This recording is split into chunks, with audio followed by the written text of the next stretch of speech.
Williams XL Prime. This is pre-index match. This is pre-lookups, pre-X lookup. This is how I started in Excel. We played with if statements. And here we're looking up fruit and price. And if they equal, you do something. Otherwise, you do something else. We're looking at an if and an and statement. They're great. They're cumbersome, and they do the job. If and then if and then if and if. You can see the versatility here. All it takes is one typo. You're going to get this NA error. Let's walk through this. If and B5. B5. Notice there's no name ranges. All we're doing is if and B5. B5 is equal to D2. B5. B5.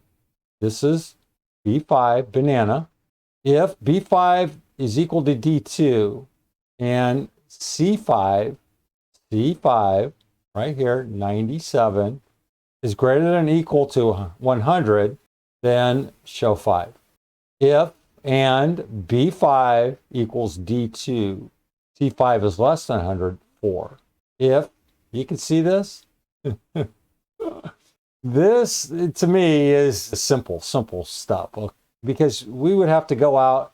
There was a limit as to how many of these ifs you could do. Excel kept expanding, and then they go, all right, we're going to come up with plan B, and that's when they started the lookups. I've taken these out to 33 or further.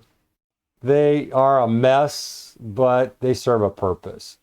Over here on your right, you have a lot of versatility. You can just mess with this to no end. I wanted to throw this at you because if, I don't know, I can't even come up with a practical reason today with the various tools. This is just one option available. Thought I'd throw a little old school at you. Let you just play around with this a little bit. Brad Williams, XL Prime.